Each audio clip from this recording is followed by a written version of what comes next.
Hi, friends. Welcome to week 4. I am so enjoying reading your papers in this class. I just enjoy the thought that you're putting into them, the way that you're connecting them with the reading, and as we come into more books, making those connections. And I'm enjoying your discussion forums as well. You're really putting a lot into this. So thank you. Thank you for that. As always, if you have questions about edits that I make or questions that I might have on your papers, please don't sit and feel frustrated by it or crabby about it. Just reach out. I'm easy to reach over email, and I'm happy to set up an appointment with you either face-to-face or video conference. So this morning, I had the pleasure of preaching at my home church. It was actually a little bit of a surprise. My pastor, unfortunately, is with his mother today. She's up in Washington State and probably in her last hours is what we think. So he had asked me to sub, which I was happy to do. And I just want to share with you that I was actually thinking about all of you as I was preaching. I landed on a passage from James 1, and my title was Joy, and I'll read you the passage quickly. It's verses 2 through 4.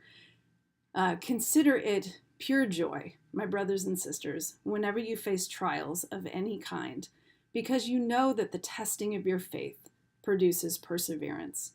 Let perseverance finish its work, so that you may be mature and complete, not lacking anything.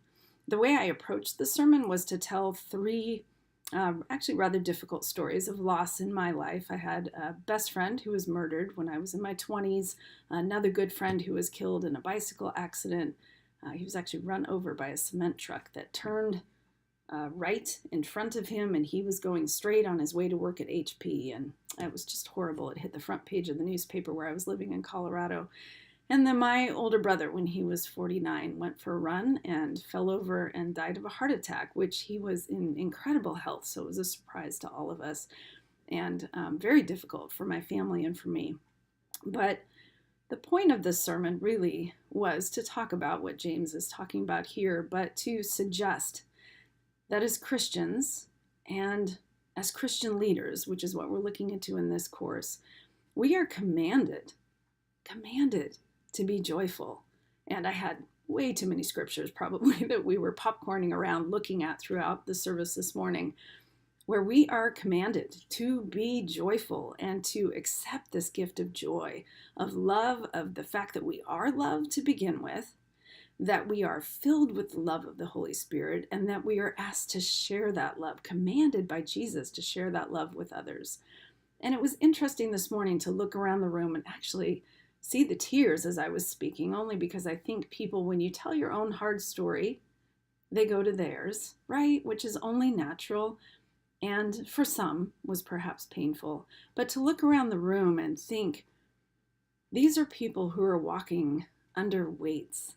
And my church is small, and I love them all dearly. And these are nice people who really are trying to live righteous, upstanding lives where they're helping their neighbor and doing their work well and living simply, frankly. And it just saddens me to think of the burdens that we put on our own shoulders, whether it's burdens of shame or unworthiness or sorrow from past hurts or anger at God or other people, conflicts that we've never quite resolved.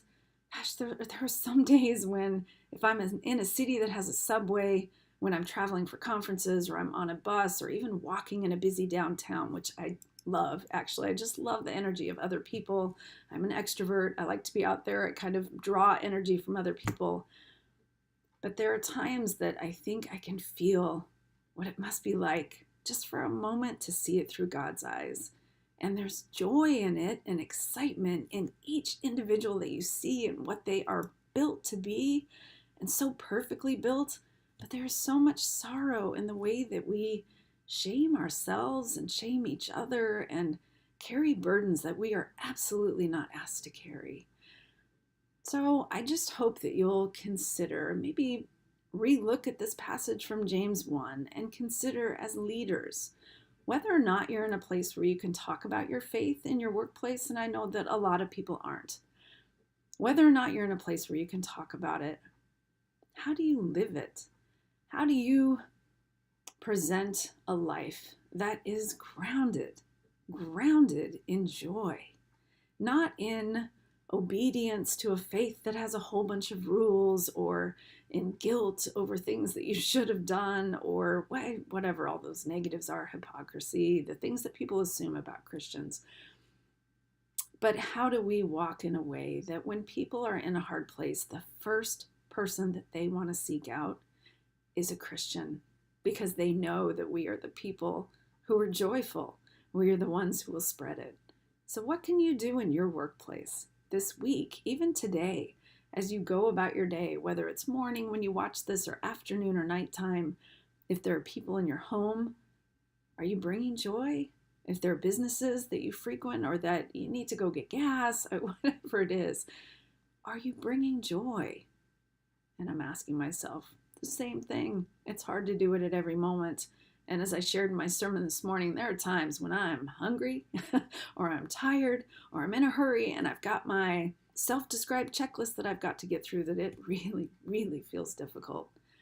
But that really, really is not what we're called to. So there's your challenge just for today, is to question yourself on how you're bringing joy.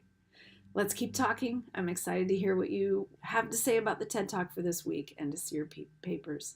God bless. I'm here if you need me.